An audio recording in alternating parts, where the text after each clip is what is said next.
ordained from the Hebrew Union College Jewish Institute of Religion in 2008, and has served congregations in North Carolina, outside of Boston, upstate New York, and most recently was the Rabbi Congregation Kol Ami in Elkins Park.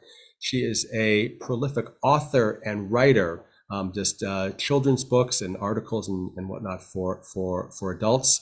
She loves teaching about heroic women in the Bible, writing creative midrash, exploring Jewish literature, storytelling, teaching prayer, meaningful worship experiences, all this amazing stuff that she does.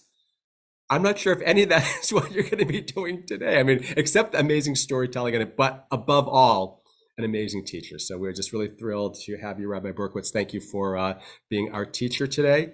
And I think we will turn it over to you. Thank you, Rabbi Briskin, and thank you everybody for having me. I'm having a bit of a surreal moment in that I am currently in the educator's office at the congregation where I grew up, Temple Shalom in Broomwall. So this is the office of the person under whom I was a madricha when I was a teenager, and my confirmation photos are across the hall, as are my brothers and everyone I grew up with. So just having a little moment there. So a big thank you to Temple Shalom for setting me up in here so I could do this while I was home celebrating the holidays with my family. And you're right, Chuck, I'm going to be doing something that's a little bit different. It is teaching Torah, but is a little bit different from what I'm known for, which is mostly a children's book called Queen Vashti's Comfy Pants, which is a book about protest, so I still think it's relevant. So what we're going to be doing today, this afternoon, is we're going to be talking a little bit about a program called, using some of the teachings from a program called Machloket Matters. Let me bring this up for you. Okay, just moving things so I can see everybody. So Machloket Matters is a program of the Pardes Institute of Jewish Studies. And machloket comes from the Hebrew root meaning to divide, to separate, or to split. And it is used to refer to disagreements in rabbinic literature. It's a really good, if you don't have a full Hebrew vocabulary, it's a really good Hebrew vocabulary word to have in your back pocket because it is a word about arguing. And that's really important in the Jewish tradition. So this past spring, I participated in the Machloket Matters Fellowship. And I decided to do this in response to growing tensions in our community about the situation in the Middle East, and also in anticipation of a contentious election here at home.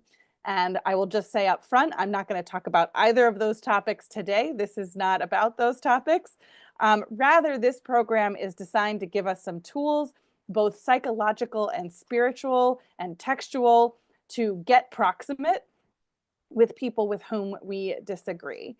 And I wanted to start with this poem by Yehuda Amichai, a famous Israeli poet, that actually happened to be that Rabbi Peter Rigler shared this poem in his sermon this morning at Temple Shalom, so it was bashert. Let me just bring that up. Okay. From the place where we are right, flowers will never grow in the spring. The place where we are right is hard and trampled like a yard. But doubts and love dig up the world like a mole, a plow, and a whisper will be heard in the place where the ruined house once stood. So this poem serves as a reminder that growth requires openness and humility. Stubbornly clinging to our need to be right might keep the ground beneath our feet feeling firm, but it also renders the earth underneath us impenetrable, too dry and too hard for anything to grow there. And we've probably all experienced that sense of barrenness, that sense of trampled ground in one way or another, especially in recent years, and especially in regards to the topics we're not going to really discuss today. Questioning and debate are essential parts of our sacred story, from Abraham arguing with God over the punishment of Sodom and Gomorrah, to the daughters of Zelophehad challenging misogynistic inheritance law in the desert, and lots of things in between and lots of things beyond. The rabbis also like to argue, they're famous for it, We still do really enjoy arguing, though I think we all get along pretty well on this call.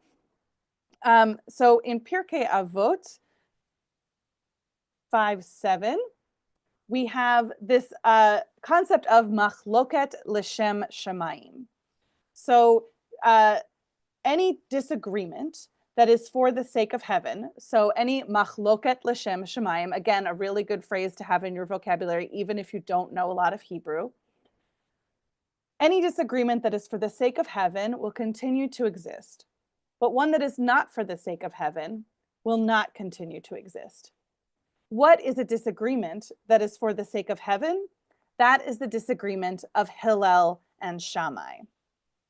And one that is not for the sake of heaven, this is the disagreement of Korach and his group. And we're going to get a little bit more about these two arguments, but you probably have heard of Hillel and Shammai.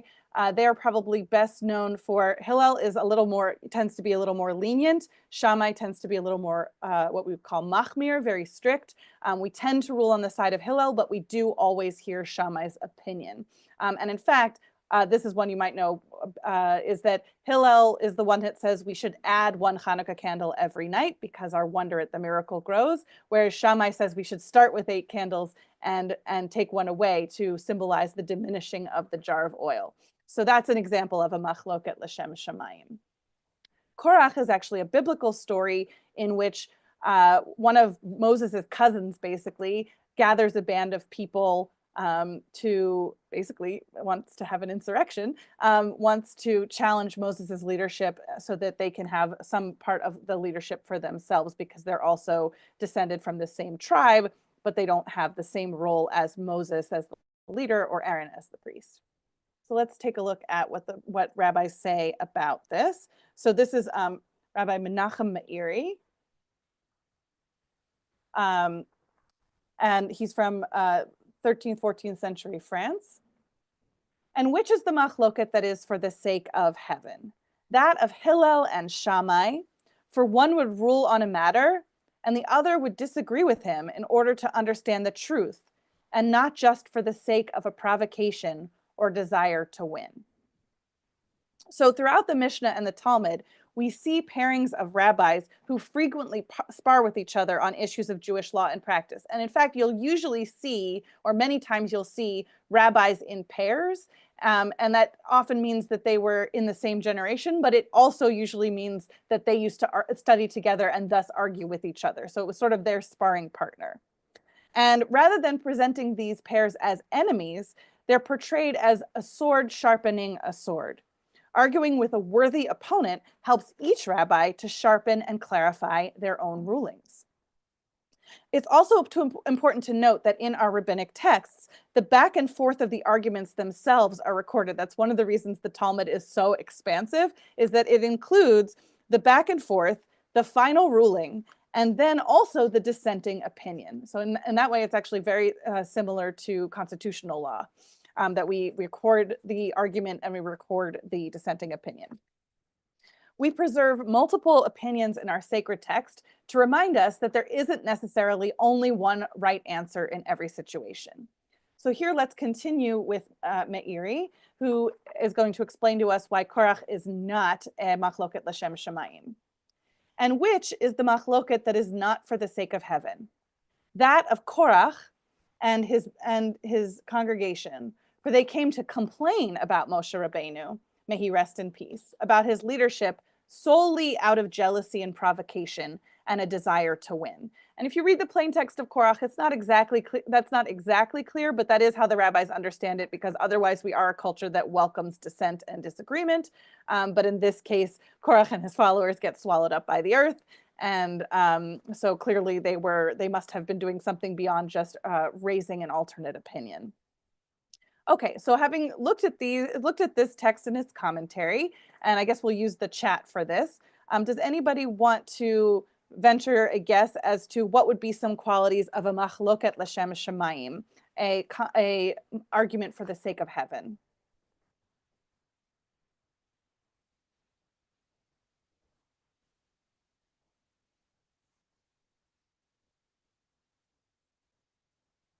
Well, I'll keep going, and if people want to add to this conversation, you're welcome to do so.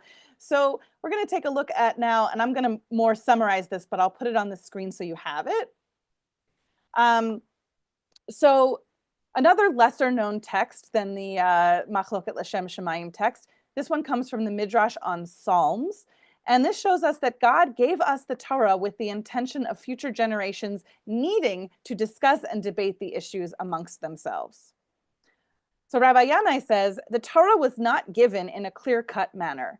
Rather, on every statement that God said to Moses, God would say 49 reasons that the matter could be pure and 49 reasons that the matter could be impure. And of course, there are probably a couple of things that are, morally, ethically pretty black and white, but he's talking here more about things where there is room for debate. And in these situations, God tells Moses to rule according to the majority, again, reminding us that there's not one right answer, even when it comes to commandments from God. And also, it ends up telling us that it's incumbent upon us as human beings to figure these things out for themselves and not to rely on God to intervene. And in fact, there is a famous story in the Talmud where the rabbis are arguing, and they're arguing over something that we would think of as minutia on whether a particular oven is kosher or not kosher. And one rabbi is so sure that he is right that he is able to summon miracles. He makes a carob tree get up and walk across the lawn. He makes the walls of the yeshiva, the Beit Midrash, sort of cave in, and he makes a river flow backwards. And he even brings down a divine voice from heaven to say that he is right. And the answer, and this is actually within this morning's Torah portion, the rabbis respond to the voice from heaven saying, it says in the Torah, it is not in heaven. And it is reported that at this moment in our history, God actually laughed and said, my children have defeated me. So not only do we rely on human argument instead of divine fiat, we also have that God is very much amused by our arguing and by our arguing even against God sometimes.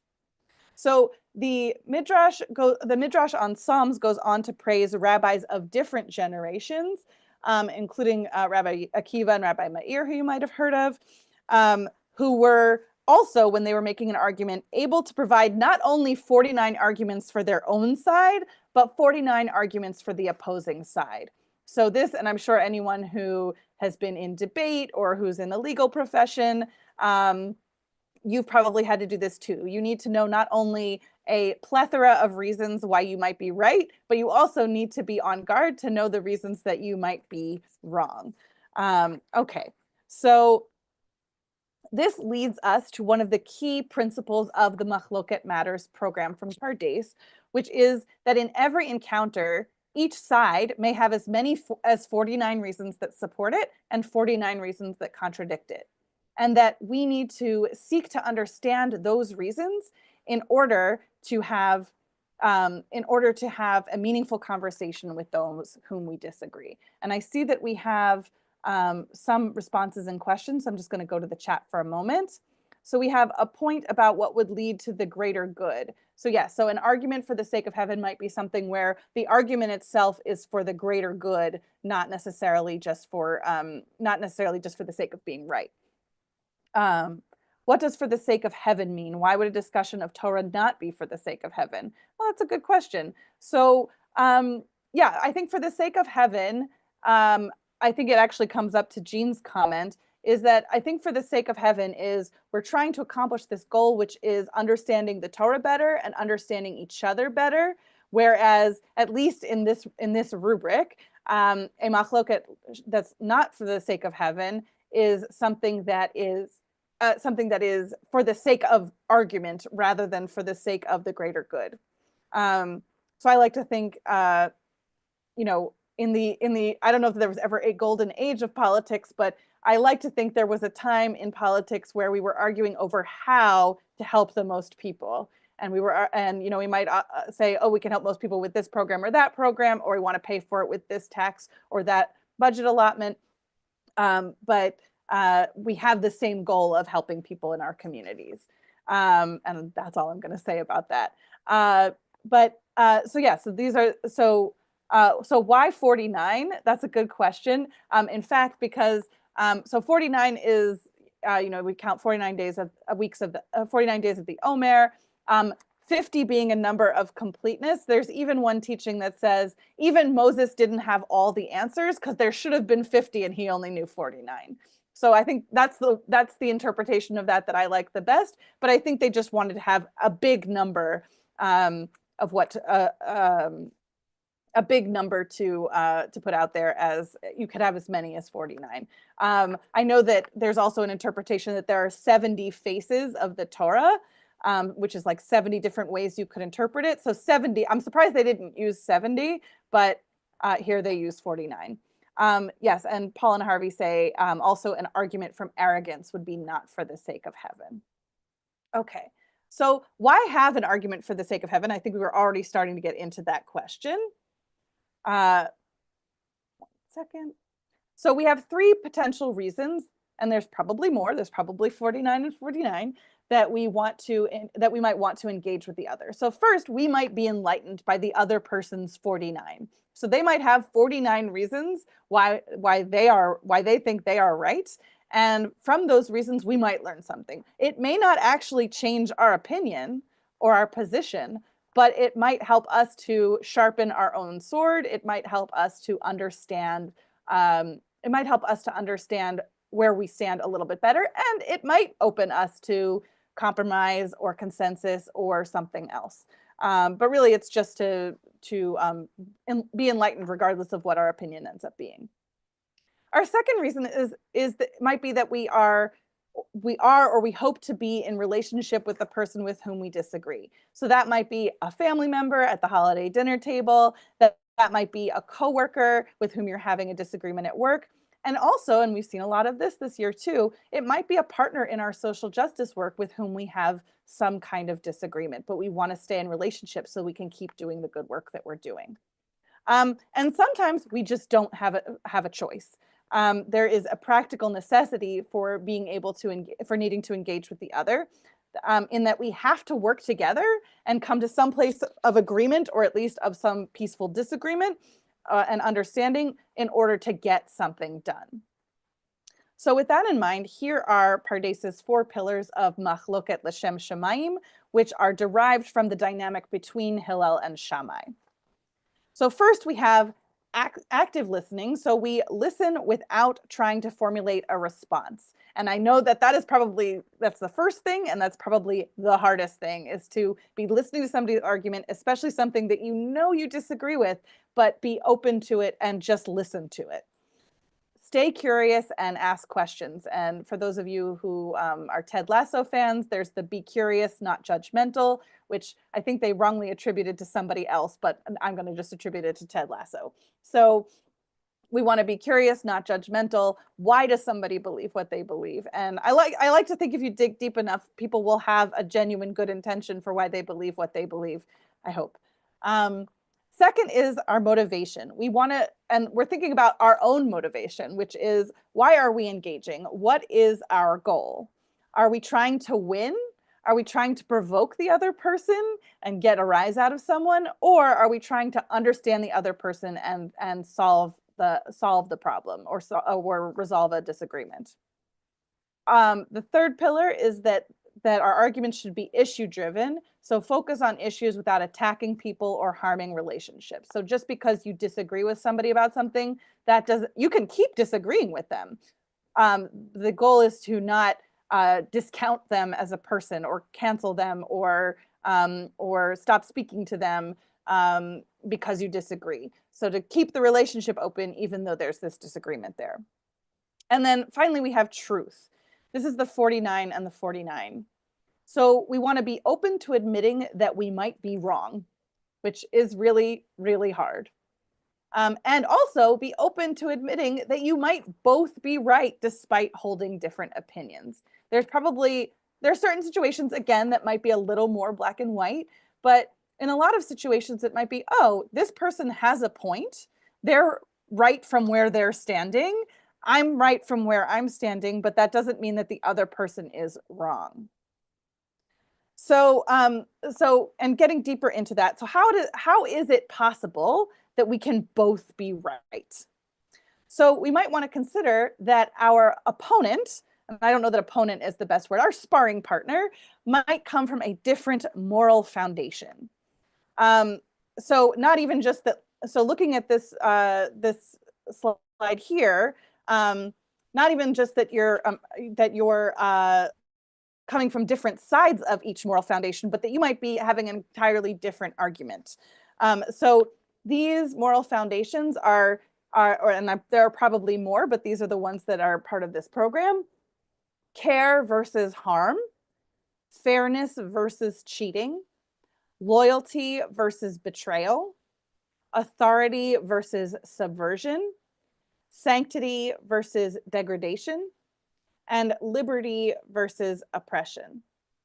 So, and I'll just throw out an example, and I'm going to ask you for examples in a moment. So start thinking about that. So you want to consider how each side prioritizes their values. So for instance, I've recently come from a situation where a Reform synagogue and a conservative synagogue were sharing space. And one thing that we actually were having trouble with was kashrut, because one group was coming from the side of sanctity and degradation, or you could say authority and subversion, that we have these rules of kashrut and we want to follow them. And you can guess who was who. And somebody arguing that maybe we don't want to have a strict laws of kashrut, they're not necessarily arguing for degradation. They're saying either we want to be more liberated than that, we don't want to be confined by these rules, or I like to think we were more in a care harm situation, foundation, in that we wanted to be able to open our space for people to bring in food. We wanted people to feel like they could go into the kitchen and use it without judgment or without fear of messing something up. So in that case, neither of us were wrong, but we were coming from different moral foundations, and one was not better than the other. We were obviously, I know what side a lot of people would take in that argument in the Reform movement, but we're really just trying to come at things from we were basically just coming at things from a different angle and trying to get to a place of agreement. So with that in mind, can anyone think of an instance of an argument that came down to the two parties having different moral foundations? And extra credit if your argument might pertain to your work with RACPA. And we're going to try to steer somewhat clear of Israel and election politics. But if you have an example from RACPA that is suitable, we welcome it here. And Chuck, if you could moderate, if people are more comfortable unmuting, raising their hands and unmuting, we can also do that. So yeah, folks just want to use the raise hand feature, you can do that. And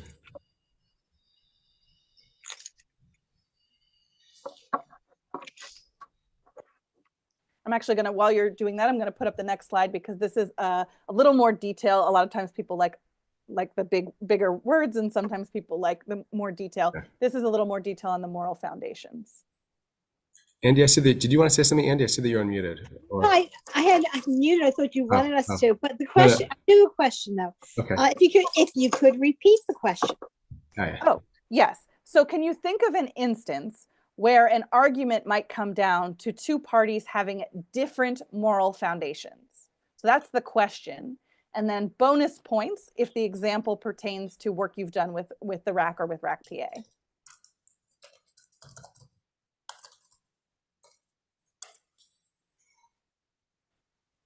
I think Andy's raising her hand. Andy, you're raising your hand now? Sorry. I'm just going to, it may not be the kind of example that you're looking for, but we did Deadly by Design.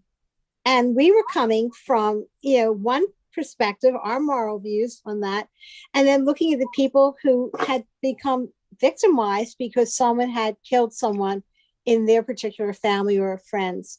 And so, I mean, we had one set of morals, and of course, the people who did the crime came from a different set though too. So I don't know whether that would, apply. That's a great example. And I just want to clarify for people who didn't see Deadly by Design, it was about gun violence, because our last initiative through RACPA was gun violence prevention. And that's a really good example.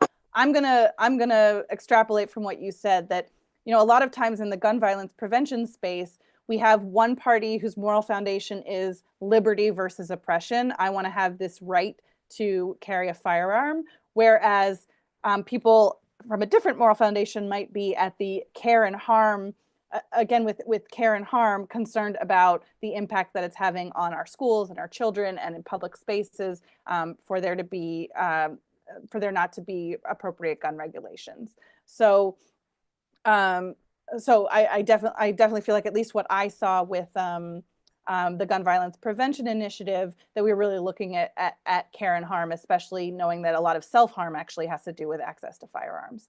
It looks like Britachim has their hand up. Is that Corinne? Yeah. Yeah, we were thinking about perhaps a gun owner and a non-gun owner looking at gun safety prevention, you know, gun violence prevention. And you're coming from two different places, but you can probably reach the same place of a safe gun laws and safe things like that. So that's two different angles. Yes, and I think it helps also to be able to acknowledge that, because I think, you know, the argument has become so polarized that it's either all guns with no regulations or no guns at all. And there probably are some places, and I think there's actually been studies that, with the exception of the leadership of some of these movements, most people want common sense gun laws. Okay, there was a Bill. Bill. Yeah. It's not a RAC PA campaign, but does have its roots in Jewish values, would be book banning. Because, you know, for people who are in favor of banning books or restricting books, you know, they feel that as parents, it's kind of both the sanctity, the degradation, but also the liberty and oppression. Some people feel that they should have the freedom to control what their kids read, and other people feel that's a, you know, form of repression. Also, that, you know, some of the books might violate the sanctity, their religious principles, morals. Wonderful. Yes. So it's interesting because I feel like there are a lot of places where the more liberal folks are fighting, are in a liberty and oppression moral foundation, and then there are some where it's the opposite. And it's interesting because you think you think one party is always coming from the same moral foundation, but it might be different depending on what the topic is. Yeah. Larry, you said religious differences. Did you want to elaborate on that?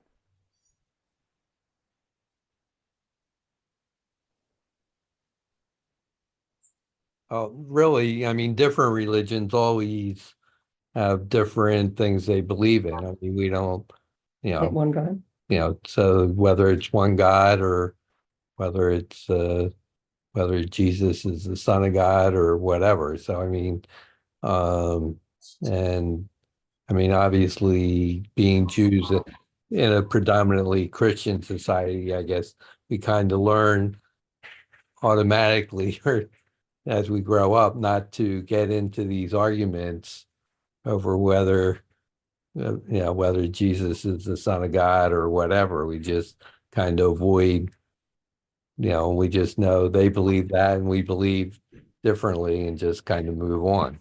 Yeah, absolutely. There's a great book called God is Not One, which basically argues that it's not that we have different answers as religions, different answers to the same question, but that we're asking different questions. And that actually makes it difficult for us to talk to each other because we're trying to answer our question and they're trying to answer their question. And there's not a lot of overlap there. Looks like we have some other hands up. Paige? Yeah, I'll just say that it's sort of panning out for me, looking at this, how it's a really valuable way to look at a disagreement. I happen to have a kind of emotional disagreement with a family member recently, and I'm looking at this and I can say, well, you know, she probably was coming from a place of caring, and you know, I was coming from I felt sort of, you know, fair, you know, she wasn't being fair. And, you know, maybe I felt betrayed, but, you know, it sort of lowers the temperature of an argument when you kind of have the ability to look at something like this and sort of see where people are coming from, which I think is why you've shown it to us. But really just is hitting home for me right now. Yes, yes. Actually, the care versus harm and liberty versus oppression kind of makes me think of teenagers. That, or on the flip side, when people are taking care of elderly parents, it's that one party wants to be free from restriction, and the other party just wants to make sure that nobody hurts themselves. Yes, Paula.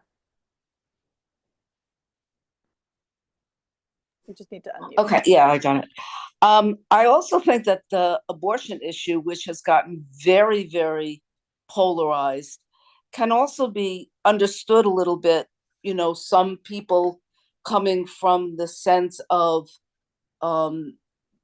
obviously one side of, the care or preventing harm to a woman. And on the other side, some people saying, well, this too much freedom, abortion on demand doesn't make that much sense. So I think sometimes, I know I sometimes tend to overstate one side and not really hear the other side as clearly. Yeah, and actually, if we all were coming from a place of care and harm, and I think sometimes different sides of that particular argument try to make it look like they're coming from a space of care and harm. If we're looking at care and harm, we might be able to come to more of an agreement. But because because that's not always the moral foundation of each party, that we have a lot more disagreement and conflict. Yeah. All right. So before I go on, did anybody have any questions? Member Berkowitz, there's one more about. Wait, you muted yourself. Sorry. There's one more comment in the chat about, I just lost the chat, about apostates. Oh, yes. Apostates versus apostate targeting of non-apostates in Jewish spaces. I'm not sure exactly what you mean by that, Sarah. I don't know if Sarah's on to be able to explain that. Still there? I don't see Sarah on the screen. No, I think she may have had to drop off. So okay. Okay, never mind. Oh, and then yes, we non-Jews trying to decide whether to circumcise, or Jews deciding whether or not to circumcise. That's something where I know that a lot of people are coming at it from a sanctity and degradation, or loyalty betrayal. That this is something that we've done for thousands of years, and when other people are looking at it in terms of care and harm, this is something that I'm doing to a child's body. And again, you can't necessarily, if you're coming from one moral foundation, you can't necessarily throw your moral foundation in the other person's face and get them to agree with you. That's not the most effective way to argue.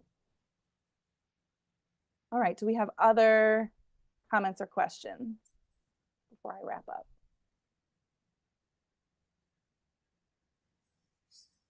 Okay, so here we have, this is a quote from Viktor Frankl, who you probably know his book, Man's Search for Meaning. I always mix it up with one of Heschel's titles, but Man's Search for Meaning. He was a Holocaust survivor and a psychotherapist.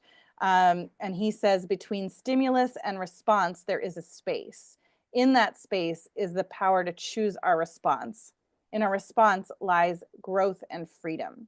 So I want us to think of some of the ways that we can make use of this space between stimulus and response. And I think that's something that is really relevant right now, in that there's so many stimuli and there's so many different ways to respond really, really quickly, that we might end up responding without taking that space. So some of the ways that we can take that space: we can take a breath, we can check in with our emotions, we can consider where our opponent is coming from. We can also think about, what's my motivation here? Why am I engaging in this argument in the first place? Just anything we can do in that space to take that time is going to be a good use of that. Any use of that space is going to help us have a more productive response. So I wanted us to close with, this is from, the poem that we read at the beginning That is featured in the new-ish prophetic Haftarah commentary, which is called Prophetic Voices, Renewing and Reimagining Haftarah. And this is Rabbi Shira Gluck's explanation of why the poem is relevant during the days of awe. Amichai diagnoses the desire to be right as a condition that leaves us barren. Earth that is trampled and down and hardened does not allow any sprout of life to break through. Humans who are unyielding will never grow. The trampled courtyard is a powerful metaphor for the way we harden ourselves to the perspectives and ultimately the humanity of others. When we are convinced that we are right and someone else is wrong, we run roughshod over the possibility of connection. Always insisting on being right, we become self-righteous. Amichai's remedy for this ailment is to loosen our grip and allow for a healthy amount of self-doubt. We don't always need to be right, and chances are that over the course of our lives, each of us is right and wrong in equal measure.